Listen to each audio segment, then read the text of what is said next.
All right, all right. Well, hello, fundraising friends. Thank you for joining us today for Kimbia's webinar on how to make your Giving Tuesday awesome and planning it in 1 hour.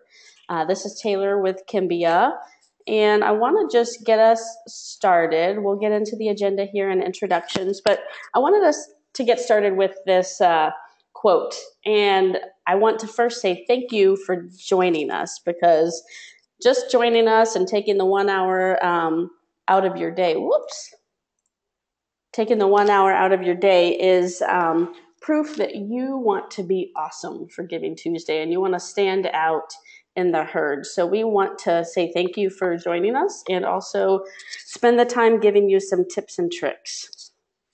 Rachel, I think you might be moving the slides forward. Okay. No, there were a couple that were automatically set to move forward. Sorry about that. Okay, got it. Weird. So you're Giving Tuesday in 60 minutes. A couple of housekeeping items real quick, and then we'll get right into it.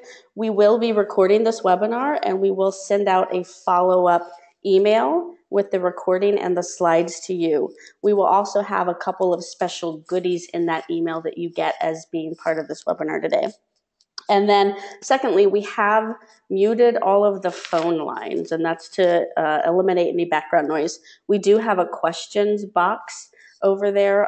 You should see it on the right-hand corner of your screen. If you have questions, my pal here, Kelly, is going to be manning the questions box, and she can help you out if you're having any difficulties with audio or anything like that. And then Rachel and I are going to be opening it up for questions at the end, and we'll answer some of those questions that come in about Giving Tuesday. So my name is Taylor, aka T-Shank. That's what my friends call me. I'm the Senior Product Marketing Manager here at Kimbia, and I've been working in the nonprofit tech space for just a little under a decade now, really focusing on peer-to-peer fundraising and working with nonprofit organizations from very, very small to very, very large on anything from turning on a donation form to building a peer-to-peer strategy. My strengths are that peer-to-peer fundraising campaigns, karaoke, and coffee. I love to make coffee. I love to drink coffee. My weaknesses are also coffee. I like to drink way too much coffee, and I like coffee with chocolate, so that sometimes gets the better of me. You can follow me on Twitter and Instagram at T-Shank Cycles, and you can also shoot me an email at taylor@kimbia.com. So here at Kimbia, we specialize in, there we go. We specialize in a variety of online giving solutions, but what we really are focused on is everyday giving, peer-to-peer, and giving days. And that's why Giving Tuesday is especially close to our hearts, because it's right in our wheelhouse. And I'm very, very excited today to be presenting alongside my pal and fundraising boss lady, Rachel Muir. Rachel, I'm going to hand it over to you. Awesome. Thank you. So there's my mugshot, everybody. I have been in the fundraising world for, this is shocking, over 25 years. I started fundraising in college. And I absolutely love fundraising. I spent a lot of time in the trenches just like you. I started my own nonprofit organization called Girl Start to empower girls in math, science, engineering, and technology. I ran it for 12 years. It still exists and is healthy and thriving today.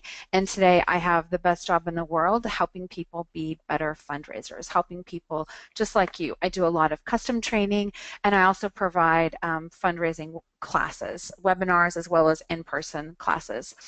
I love queso, margaritas. I'm a mom of twins, boy-girl twins. And my claim to fame is that I was on the Oprah Winfrey Show. Girl Start was featured on Oprah Winfrey, and we actually won an award from Girl Start, the Use Your Life Award.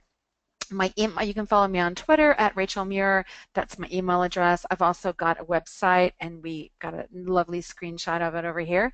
I've got a website where I've got more information about trainings that I do and a lot of great free resources and guides.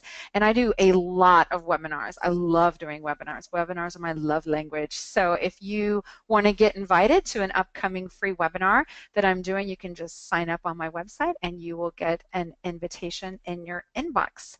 So we're going to talk a little bit about the fun that we have planned for you today and what our agenda is. We're going to kick things off talking about your Giving Tuesday questions answered, and then we're going to move into talking a little bit about donation forms that you can use to boost conversion. We've got oodles of Giving Tuesday goodies to give to everybody, and I'm going to wrap things up by talking about how to retain and upgrade your Giving Tuesday donors. And we've left time at the end of today to handle all of your questions. Feel free to type in your questions anytime today, and Taylor and I will get those to the end. Of course, if you've got a technical question, Kelly's got your back, but please feel free to type those in anytime. So I wanted to introduce someone really special. He's muted, but this is a photo of the best Halloween costume ever. This is my friend Eric Tamales and his wife Katie and their buddies as Publishers Clearinghouse winners. You didn't know that you were going to get Halloween inspiration, but that's just one of the many benefits of joining me and Taylor today. I'm hoping that your Giving Tuesday is going to be this good, and I promise you if you stick with us, you're going to get lots of great ideas and lots of great insights to already be a winner.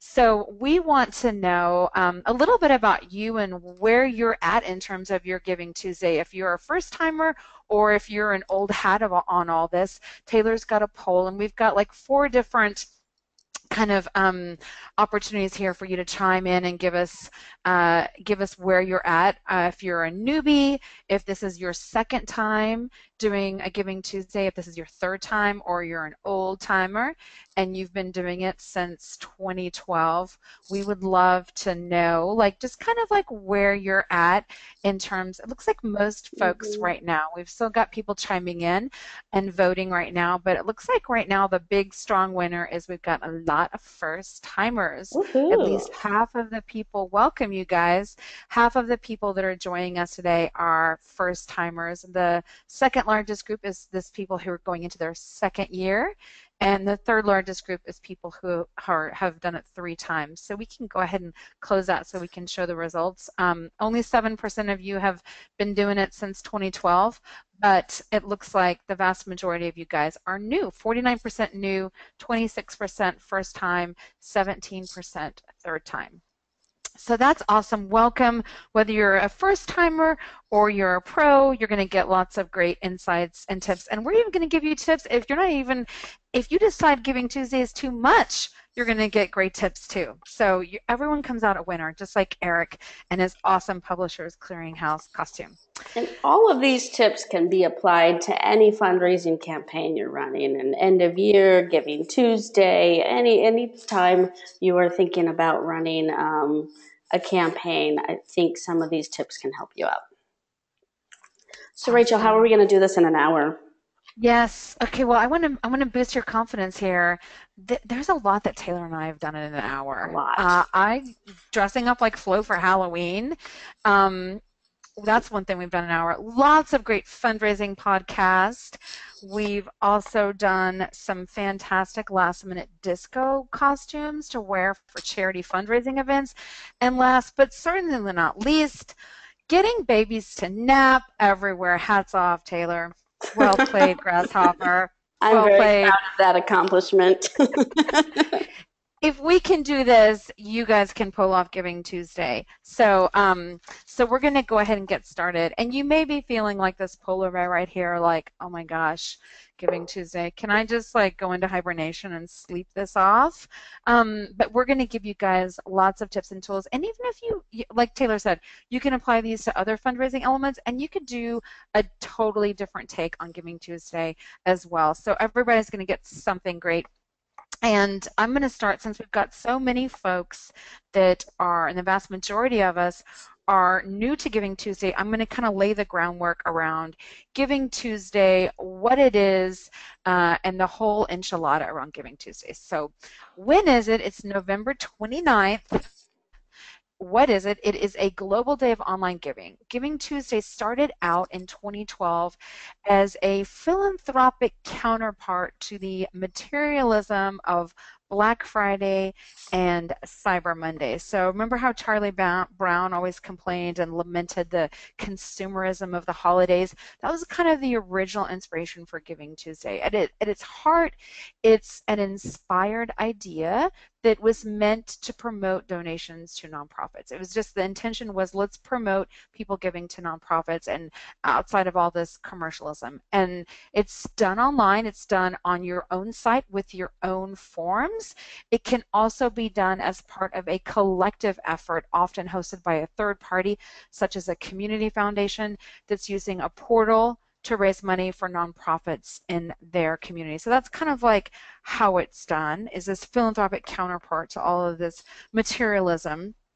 And the last question, a really good one. You know, while Charlie Brown lamented the consumerism, Lucy, what did Lucy want for Christmas? Lucy wanted real estate. So I'm going to let Taylor talk a little bit about, is this going to make us rich? Awesome. Thanks, Rachel. So let's look at the numbers here. This is from a Network for Good study showing the average online gift size by timing. So if you can see over here, we've got general year-round giving, average gift size $110. Giving Tuesday, average gift size $142. That last day of the year that we all know and love, December 31st, $223, and then disaster relief at $119 average gift size. So as you can see from these numbers, Giving Tuesday isn't quite up there yet with December 31st, but it's right next in line. So keeping this in mind, looking at the data, definitely use that to help make your decision on, you know, whether you want to weigh in on doing Giving Tuesday. And we think you should. We're excited about it. So let's talk about the elephant in the room. And I'm not talking about the TPS report. I'm talking about email, folks. Let's talk about email.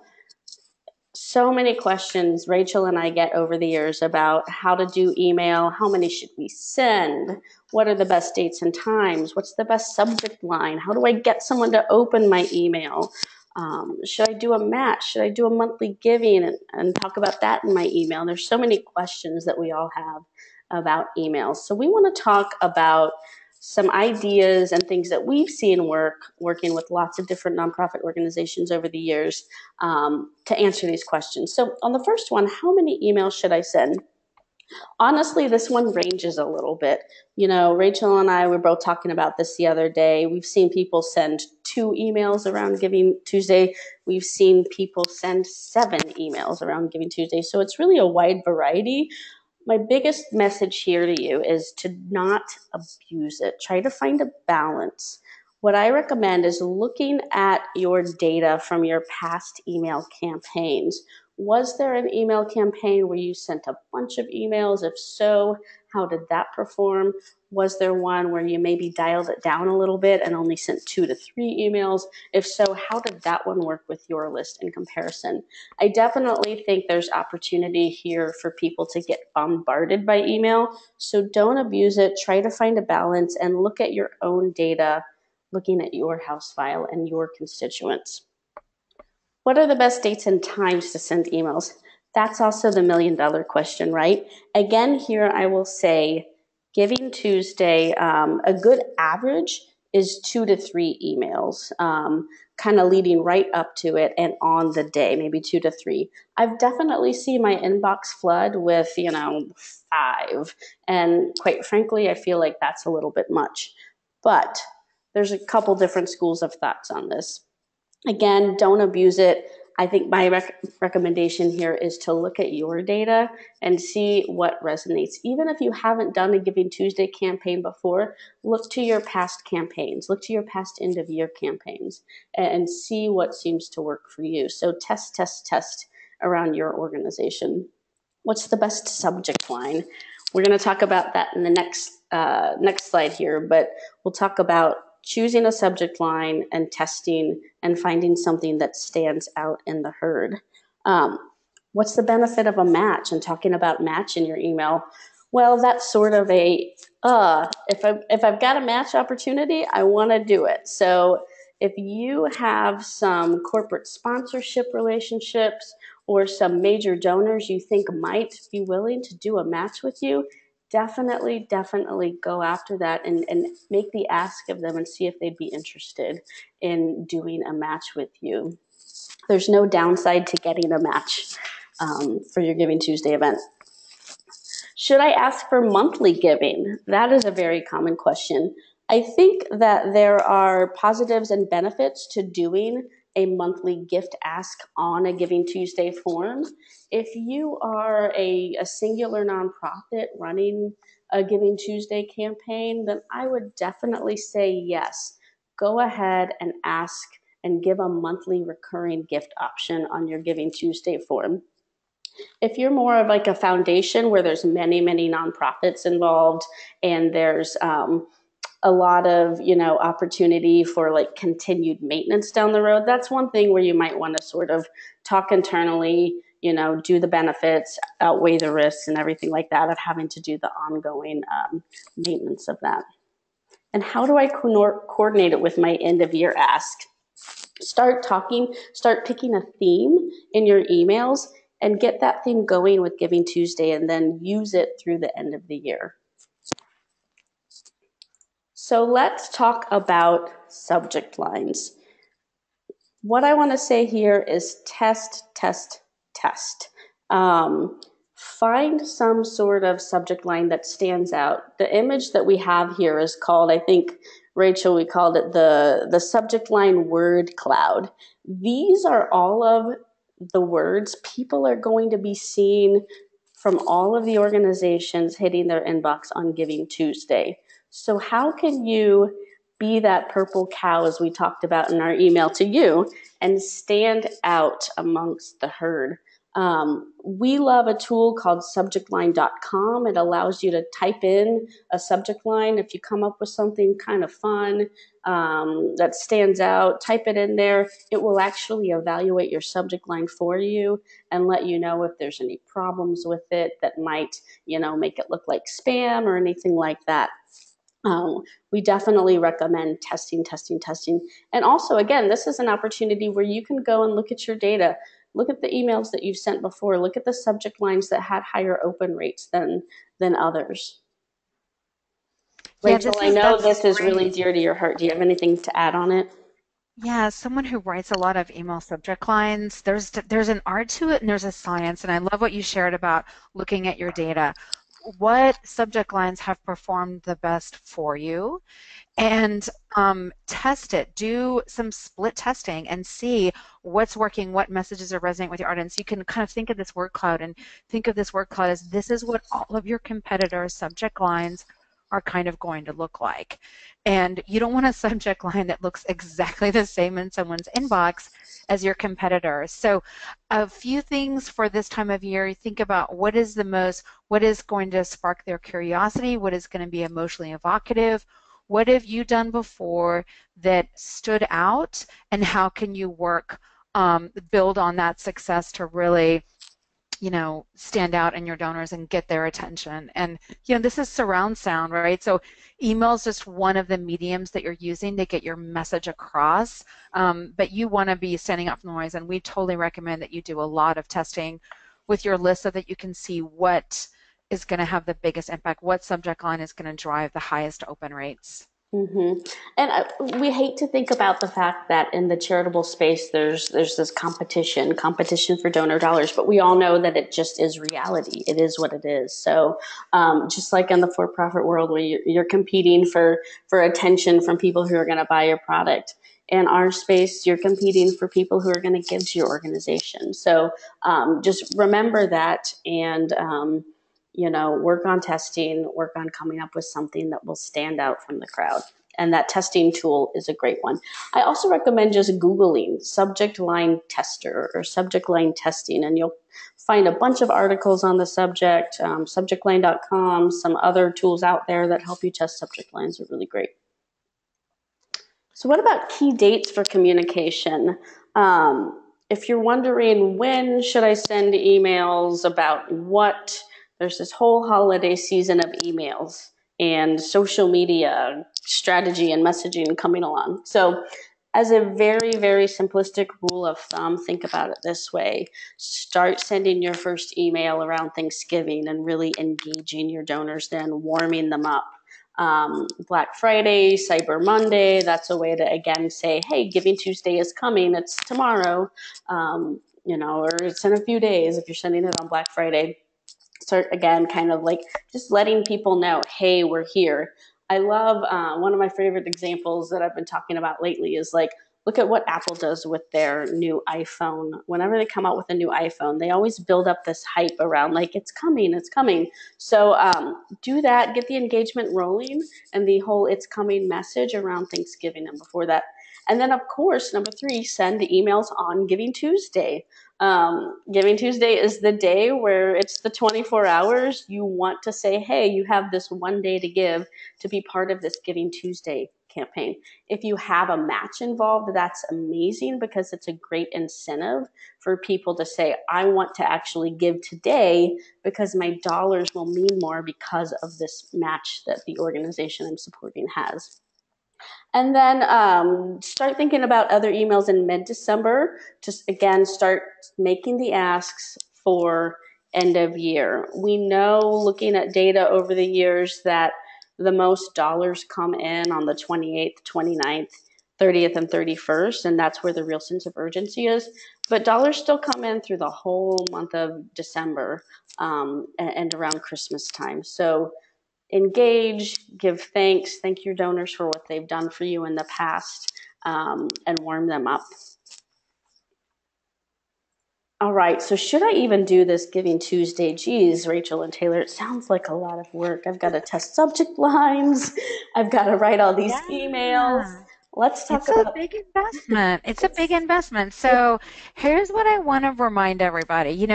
Earlier I talked about the spirit of Giving Tuesday and how Giving Tuesday was created as a philanthropic counterpart to the consumerism and materialism of Black Friday and Cyber Monday. And, Taylor had a blog post on Kimbia about Giving Tuesday as the purple cow of fundraising. And Giving Tuesday was started, it's young, it's in its infancy, and it was really started to test new messages and test new methods. It was really started as an inspirational, how do we challenge people in this time of year to give back and shift their attention to people who need their help. And it was really started with this inspiration of, let's try new things. So let's be different. Let's stand out in the crowd. Let's be the purple cow of fundraising. So I want to challenge you to think about that. Like, this is the whole inspiration of Giving Tuesday is to try out different things and not just go along with the herd. So here's some pros to doing Giving Tuesday. Online giving continues to outpace the growth of giving overall. Online giving is only going up, so that's a pro. Another great pro to you participating in Giving Tuesday is that the average size of online gifts skews higher than direct mail and telemarketing, and you can see the numbers there, and that's from Target Analytics DonorCentric's Q4 report.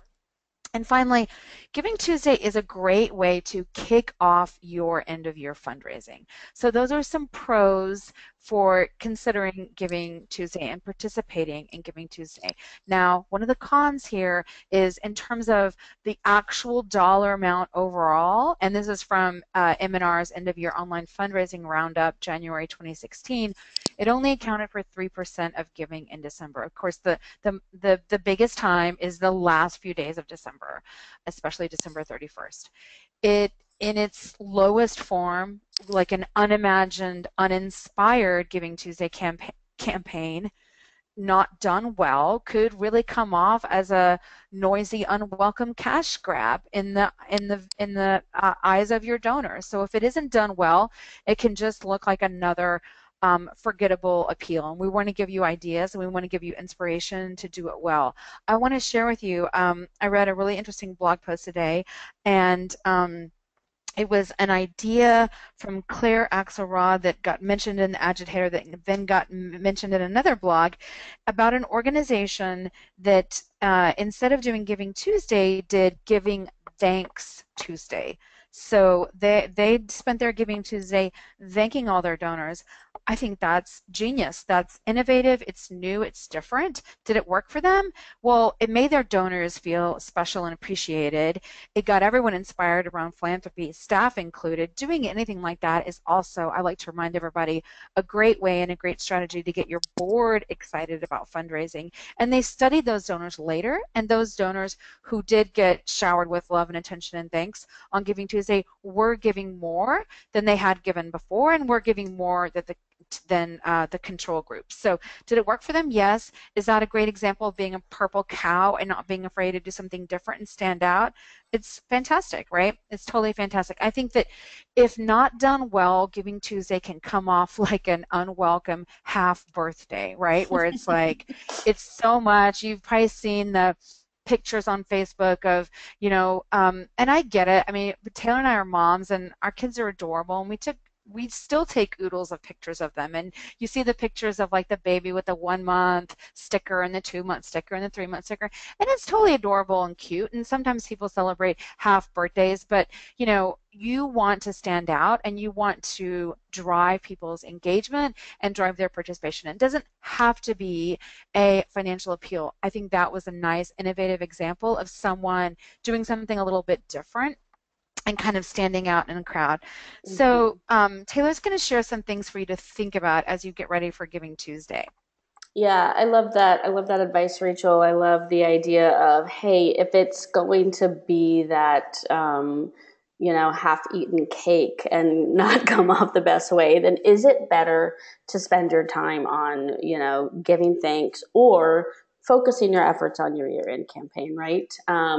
So some other things to consider when thinking about Giving Tuesday are a couple of these questions that I have up here on the screen. The first one is, have you reported back on your donor's most recent gift? So if you are asking someone for a gift again, I sure hope that you've also already reported back to them on the impact and said thanks. Very, very important as we move into this end of year season that you look at what you've reported back to your donors. And if you haven't, it's okay. You still have some time to do that now. So if you're sitting here thinking, no, we haven't really done anything recently, then that's fine. Start running some reports, getting some thank you messages together, and prime your network before the year end and before Giving Tuesday. And also, have you asked yourself, what do your donors want to hear from you most? Again, looking at past campaigns, do you see trends in what resonates with your donors and with your audience? And look to those trends. Look to what has worked for you in the past. What do they want to hear? Some organizations that I've worked with have great success with reporting the numbers and impact. Some have great success with, sharing videos and stories of people who, those donor dollars have actually helped change their lives. So think about what your donors want to hear from you most and how you can integrate that into your Giving Tuesday campaign and into your messages that kind of help to warm them up and to prime them for the end of the year. If you haven't done these things, again, it's okay. You've still got some time. So don't let this be something that stops you from doing a Giving Tuesday campaign. Rachel, do you have anything to add on this? Yeah, I would add in, if you haven't told your donors how their last gift made a difference, then it's not time for you to ask them to give another gift. They're not ready for another gift until they know that the prior gift had an impact and was meaningful. So that's a huge important part of priming your pump. Donors don't define over solicitation by the number of appeals. As we move into Giving Tuesday, you're asking yourself, gosh, like, man, they give a range of it could be 2 to 7 emails. What's right for me? Is 7 too many? Donors don't define over solicitation as the number of appeals. They define it as being asked to give again before they knew their first gift had an impact. So if you haven't told your donors in a rich, emotional, meaningful language how their gift made a difference, now's the time to do it. And I guarantee you what your donors, every single one of your donors, what they want to hear from you most is that their gift actually did make a difference, and that their wallet changed a fate, and that their gift wasn't just a tiny drop in a bottomless well of need, but that it actually had some success. And I'm going to talk with you more as we're going to transition now and talk about your Giving Tuesday plan. And then after that, I'm going to talk with you a little bit about what to do after Giving Tuesday is over. So I'm going to dig right into your action plan for Giving Tuesday.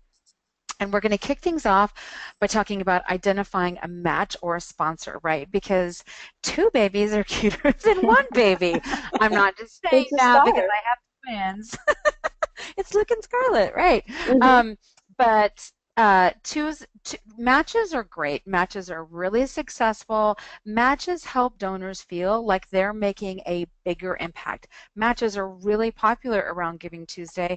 I saw a statistic recently. I want to say it was something like I want to say it was as high as like 50%. But matches are very common with Giving Tuesday, and a match or a sponsor. A sponsor is great too. Having a sponsor for Giving Tuesday can really help you amplify your impact, because you can send your appeals to your sponsors list as well. So if you've got third party sponsors that are, or corporate sponsors that are reaching out to you and talking with you about how they can support you in Giving Tuesday, that's a great opportunity for you to really expand your scope and expand your reach.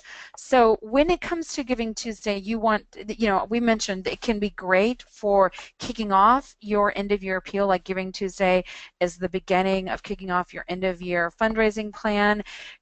When we say incorporate it, what we're talking about there is you want it to have consistent look and feel and branding. You want this to all feel part of a coordinated ask, so that it feels like it's easily recognized with your organization. It's a meaningful, thoughtful, evocative story that your donors are going to respond to, and it's all congruent. The more they get a consistent message, the more likely they're going to be responding to it.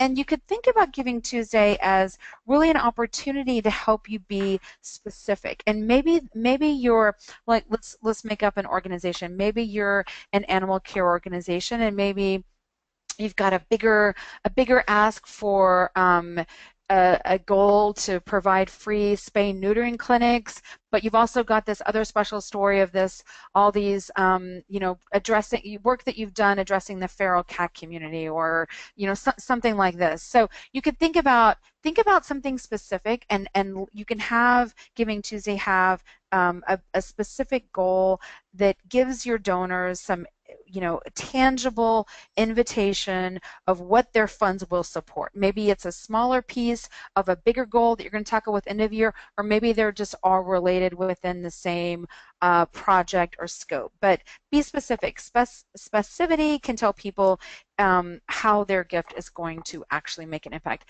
Knowing what your donors care about and serving your donors, doing an online survey, think like a BuzzFeed style quiz, is a great way to find out what they care about and target your appeal based on what it is they care about. I mentioned animal care.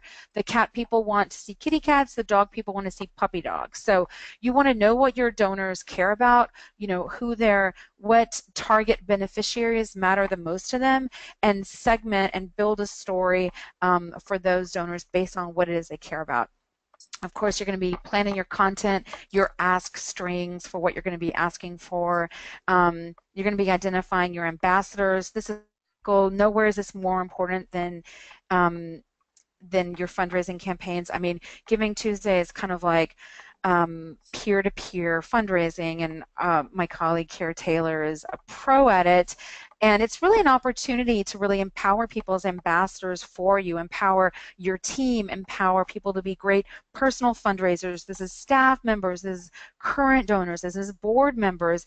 This is your opportunity to find those ambassadors and get motivated and inspired, and give them the tools. I mean, you've got to, for your social media campaign, you have to have shareable content. You've got to have your assets ready. That's your emails, that's your images, that's all of your social media. That could be video, could be regular updates. Like, you want to have all of these assets ready so that they can all get it and be successful as personal fundraisers for your cause. I'm going to let Taylor talk a little bit more about platforms. Awesome. Yeah, thanks, Rachel. Great tips. So what I love about Giving Tuesday and these large giving days is that they are at their core peer-to-peer fundraising. It's, hey, I checked out this campaign. I saw one of my friends post about it on social. They're doing this, give to Giving Tuesday. There's a match. Wow, my dollars can make more of an impact. So picking a platform that helps you do that easily and seamlessly is important, right? I love this example of Winston-Salem State University, and this is a client that did a Giving Tuesday event last year with Kimbia. And what I love about what we've done here is the ability to do a pre-event day. So again, the screenshot here that I'm showing you is where you can put a message up about what we're trying to do on Giving Tuesday. They share their goal. They share a video, so that's sharing that meaningful and inspirational story and that content. And this is all about sort of building up the excitement around the day. Then when you get to the day, what I love about this example is all of the elements that we talked about are incorporated in here. There's, branding it as a Giving Tuesday campaign. Again, branding it as Giving Tuesday gives that sense of urgency because it's just one day. And that's what's so fun about giving days and this whole concept of crowdfunding and doing a giving day is the sense of urgency.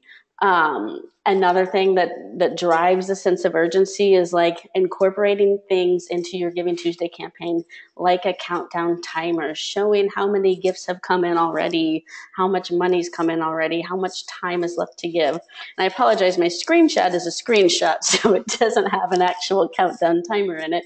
But what you would see, for example, is maybe like 2 hours, 30 minutes, 26 seconds, and it keeps going. So when people come to the site and see it and they're asked to give and they're moved to give at that moment, they see that sense of urgency that, oh, I have to give this today for it to be part of the Giving Tuesday campaign.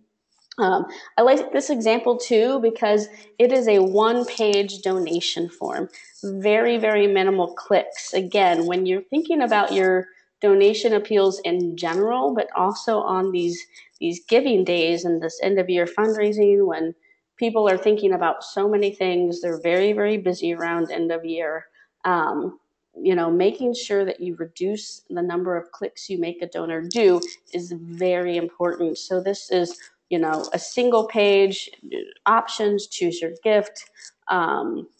There's social elements included in this example, which I really like because it shows a social feed of what people are saying, what the university in this instance was posting on their social network. So it gives that whole element of people coming together, talking about it, building buzz, and making it fun to be a part of it.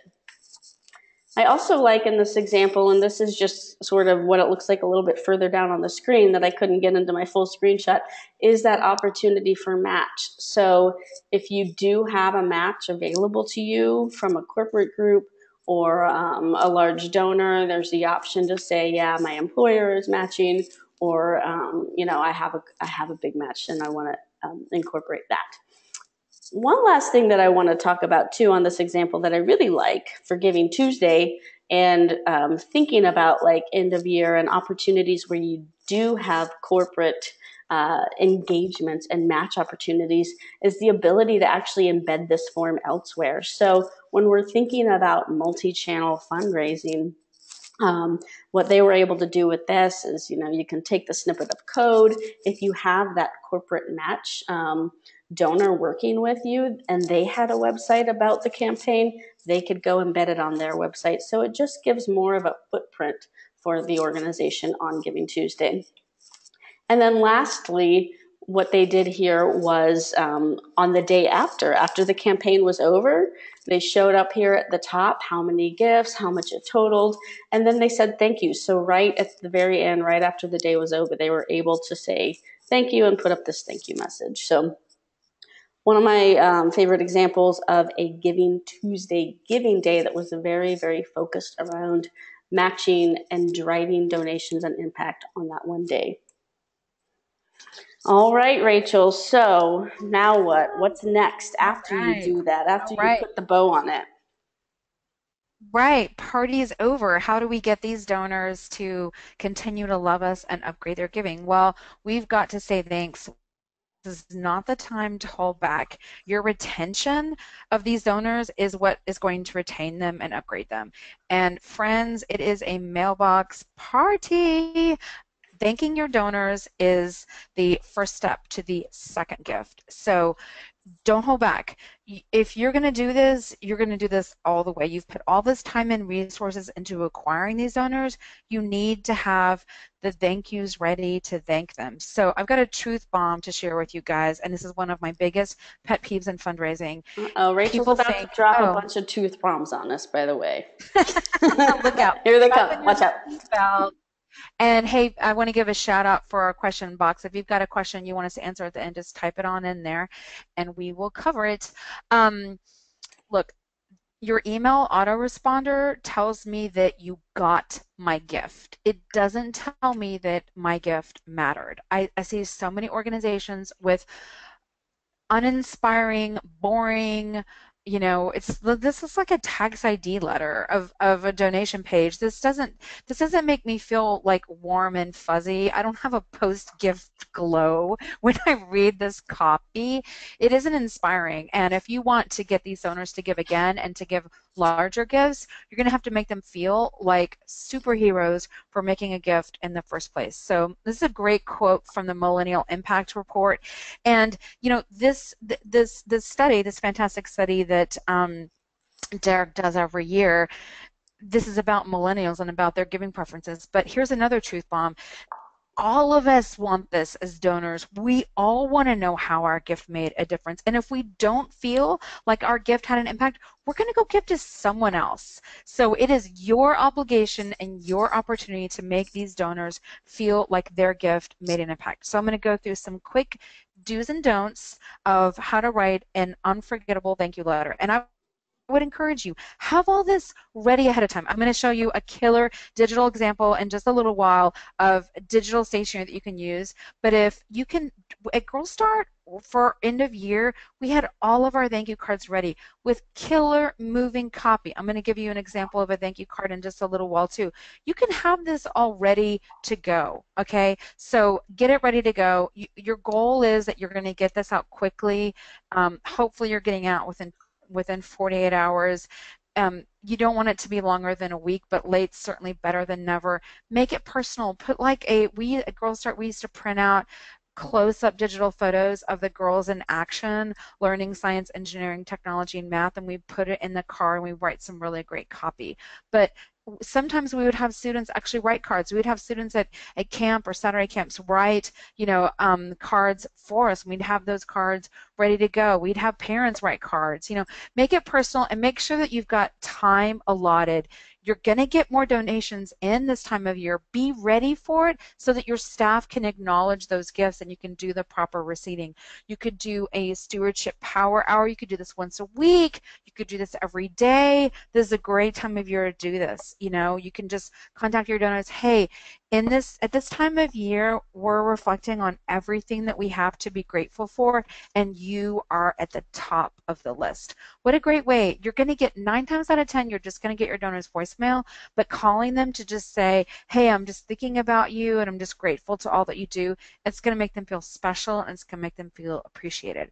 So Yeah, here are I some love thank you letter. Rachel, real quick about, again, I just wanted to reiterate it, is to start writing them now. That way you don't get into a situation where it's like, oh no, now I don't have time to write them. So when you can, if you can Exactly. spend 5 to 10 minutes every day, just set up a timer for yourself every day and write a few thank you notes. Get them ready to go. That way after the fact, you can just, all you have to do is drop them in the mail. Yeah, or have the copy ready. Like come up with something killer that you want to say. Have a killer thank you for Giving Tuesday. Have a different thank you copy for end of year because you might, if you do it right, you're going to have those. And I'm going to show you a great example of doing that right in just a couple of slides. If you do it right, you'll get new donors for Giving Tuesday who'll give again for end of year, or other donors who've already on your file. So have it be different copy for those thank you letters. But you could write it right now. You could have 100, 200 right now ready to go. You could have volunteers or students or interns in your office writing the thank you note. You come up with some killer copy. I'm going to give you some great ideas for copy in a second. So here's some don'ts, as in do not do this. Do not start with a thank you. Let's make it unpredictable. Let's start right in the middle of the action. Let's not ask for another gift in our thank you. Our purpose here is thanking our donors. You don't want to recycle the same copy indefinitely. I just told you guys, have different copy for your Giving Tuesday donors than you have for your end of year donors. Do something you can do, make it thoughtful and easy. Pre-printed mass address cards don't say a ton of thought went into this. You can do your own stationery digitally. We did it. It was so inexpensive, and you can have a volunteer write in your copy. Don't also give your donors homework. It's fine to ask them something in their donation form, like a box, an optional box where they can say what inspired them to make their gift, but don't give them like homework of like, hey, now we want you to send us your 5 favorite quotes about empowering girls in math and science. That's crazy. You can ask a question about what inspired them to make their gift in your giving form, and that can be optional, but don't give them homework. So I'm going to share an example of something I would challenge you to steal. And I learned this from Adrienne Sargent, and I love this. And this is nowhere is this more perfect than using this for Giving Tuesday. You made your gift just 1 week or 1 month ago, and already you've blank. And you tell the donor what awesome accomplishment their gift made possible. This is a great way to make your donor feel right away that they had an impact. And keep this in mind. This is a great quote from Jeff Brooks. Donors don't give to you because you're great. They give because they're great, and you help them realize just how great they are. So I'm going to show you an example of a thank you makeover, and then I'm going to give you an example of a thank you that I would say. And then we've got then we're going to go straight into Q&A. So here's a before. This is dry, it's boring, there's a bunch of numbers in here. It doesn't tell me anything. It's just like, when you give to, this could be any healthcare organization, you could make it up. You're making a major difference in the lives of children every year, blah, blah, blah, blah, blah. And it's also so vague in what did my gift actually do? It's like this umbrella of all these different things. Well, here's a makeover of what that could look like. You gave a worried mom of a kid with cancer a home away from home tonight. Boom, right away, I know exactly what I did. I know exactly how I helped. And I want to share with you how I would write a thank you note if I were working for the Ann Richards School for Young Women Leaders, which is a public school for girls in Austin, Texas. This is my daughter, Scarlett. I took her to the grand opening. Scarlett's in 4th grade now. We talk all the time about how much she would love to go to Ann Richards. It's a lottery entrance. Cross your fingers for us. If I worked for the Ann Richards School and Taylor sent us $1,000 donation to I was writing a thank you letter to Taylor, I would write it like this. Dear Taylor, the screams and squeals of the girls in room 401 when they found out, thanks to your generous gift, they were going to get to go tour the nation's capital and have a private meeting with President Hillary Clinton, wink, wink, were positively deafening, right? Like, right away, like, she feels like she's there. She feels like she's in the action. She feels like she's in the room listening to all these girls so excited about getting to go tour the nation's capital. How exciting would that be? So think about the sights and the sounds of your organization and what's happening at your organization. And remember, this is a great quote from Tom Ahern. The donor's the customer. They're buying the experience of feeling good. If you make them feel that, you get rewarded. I'm gonna wrap things up here with a couple of examples, and then feel free again to type in your questions. These are just a couple examples of some great inexpensive follow-ups that can really wow. So this is an example of a digital tool. This is the Felt app. It is an app for the iPad and for the iPhone. It's not for Android. It's not for desktop. This brilliant couple started this company. They were coming home from a dinner party. The wife said, wouldn't it be cool if we could send the hostess a thank you note right now from our iPhone. They started a company to do just that. They were on Shark Tank. They got $200,000 from Mr. Wonderful. He saw this as an opportunity for the bridal market. I think this is a great opportunity for the fundraising market. It's kind of the app will access your Instagram feed, your Facebook feed, or your camera roll on your iPhone. They will make you custom stationery if you want. The custom stationery option is $15 a month. Just the ability to send the cards is $3 a month. You get up to 3 cards for, no, I'm sorry, $5 a month for 3 cards. That's a really crazy good deal. You write it with your stylus or with your finger on your iPad. They mail it, and it physically looks just like a real card. It physically looks just like a real card. It's fantastic. It's super affordable. I think it really wows, and especially this time of year, it's an affordable, thoughtful way for you to make your donors feel special and appreciated. You can recycle. You can write that copy, and then you can go up and erase the Tracy or who you're addressing it to at the top and continue to reuse that. So this isn't a tool that I would recommend that you use for like 1,000 people, but is this a tool that you could use for like 50 to 75 people, 100 people? Sure, you could absolutely do it. So I want to share with you guys a stewardship plan that you can download. And this is a really great tool. It's up at pursuant.com/stewardship plan. And you can use this as just like a starting point of how do I have a thoughtful strategic communication plan for making my donor feel appreciated. This is really set up by gift amount. Here's my last truth bomb for our day together. You have many donors giving small amounts who could be giving far more, and the truth is we restrict the love and attention that we give based on our donors' gift amounts. And if you thought about it more from the perspective of are they a first-time donor or a second-time donor, and giving those donors more love and attention to get them up to giving to you like 3 gifts in a row or 3 years in a row where we see donors really staying and boosting really high levels of attrition, that would be a better strategy than solely looking at it from gift by gift amount and restricting the love and attention by gift amount. So that's my soapbox, and Awesome. we are going to open it up for questions. Yeah, and just a couple things. I think we've had a couple questions come in about some of the tools we've mentioned. So one of the first tools we mentioned about the subject lines is called subjectline.com. So check out subjectline.com. We both like to use that one, and it helps us test our own subject lines. We think it's great for you guys to use as well. This stewardship plan that Rachel just talked about, we will be emailing it to you. So please feel free to use this template for your own needs, for your organization, and adapt and use it as how it fits for you. And then also Felt app. Felt app was the other tool for sending out those cool thank you notes that Rachel mentioned. So with that being said, Rachel, let's see what questions we've got. Yeah, you want to go ahead and let's flip to the next couple of slides, and I'll go ahead and take a few questions while you're, Sure. just in case someone wants our contact information. Let me answer a few of these. Okay, so you guys has a lot of really great questions, and we really appreciate your time. Let's see, where did I just lost my questions box. That's silly.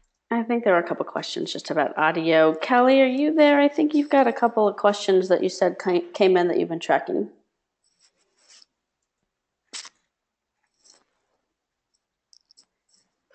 I just lost. I am here. Sorry. There you are. Okay.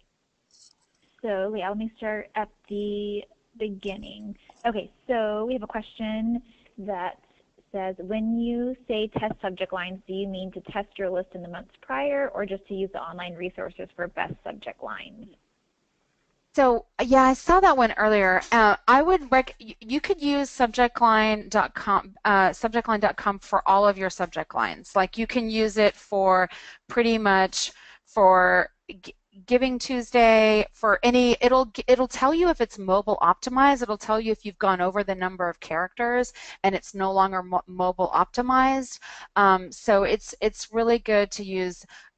You could use it anytime, Penny, not just for the months to Giving Tuesday, but for any email that you're going to send. That's a great question. Oh, yay, my questions box is up again. Okay. Anna asked a great question. You keep talking about following up on the impact of a donor's gift. How do you do that besides sending a top-notch thank you letter explaining how their donation helps? How do you deliver personalized follow-up or impact reports? So I would totally encourage you, Anna, to download that stewardship plan because it gives you lots of great ideas. It's pursuant.com/stewardship plan. Gives you lots of different ideas of how you could follow up. You can send them a thank you letter. You can send them an online survey and ask a few questions to better understand how they most want their money to have an impact, what interests them most, what program beneficiaries they care about the most, what of all the work that you do interests them most. Then you can tailor your appeals based on that. You can call them to say thanks. You can have donor cultivation events and invite them to those events. So those are just a few ideas. There's definitely a lot more in that stewardship plan that you can download. And if you're worried about surveying, then you can keep it simple. If you feel like if I send a survey, no one's going to answer, keep it simple. Some of my favorite examples that I've seen that I've actually answered the survey are when they are just one question or two questions, especially if it's either an organization that I'm really interested in or a business that I frequent. So it's okay to keep it really, really simple if you want to do a survey and say what interests you most about our organization and have it be one question or just two questions, and then it's really unobtrusive, and I think you'll see that a lot of people would give you the time to fill that out. Chuck asked a great question. I just wanted to let the attendees know that stewardship plan will be sent in the email that they're going to get after the webinar. Yeah, so right. Don't worry about going and downloading it. It'll come in the email. Oh, you can download it too. It's just I'll type it in here. It's pursuant.com. I know people sometimes they're like, I want this right now. Stewardship plan. That's it. It's got steward, making sure I'm spelling it right. So here we go. So here's a great question that Chuck asked. What's so terribly wrong with starting a thank you note with thank you? It's not terribly wrong. I mean, it's certainly not bad grammar. It's just that I think people tune out then, and then it sounds like every other thank you letter. And this is your chance to stand out, and this is your chance to really take your donor and have them feel and see the sights and sounds of your organization. And Karen asked, are you talking about a handwritten thank you? So you could do handwritten. You could use this digital tool. You can also you can have thank you cards printed that look handwritten but that are not handwritten, that are a digital signature font. So there are many different ways that you can gain scale and efficiency doing thank you cards, and we just want you to know, plan ahead so that you don't have you put a lot of work into Giving Tuesday if you're going to do it, and we want that to translate into those donors giving again to you. So think about thanking them. Also think about, I love that stewardship piece, that the idea from Adrienne Sargent that you've only been supporting us 1 month and already your gift has blank. Like, I would challenge you to think about what is it that they could have accomplished with their gift. Are any questions you want to grab? We're happy to go a couple minutes over here to answer some of these because we haven't gotten to all of them.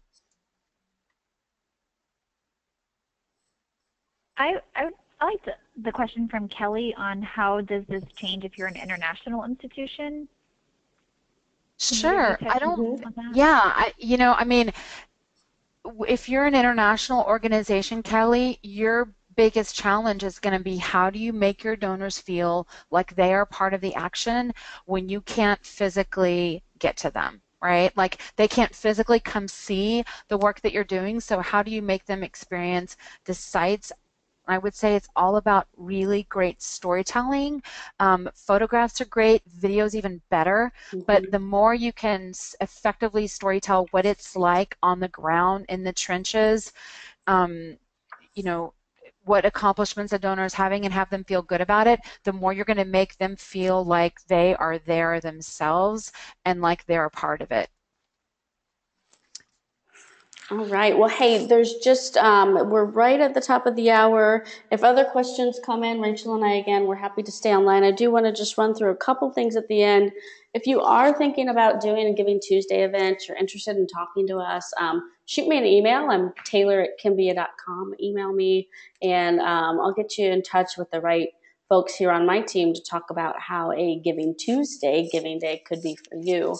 And then also, Rachel and I are going to be back together again in December.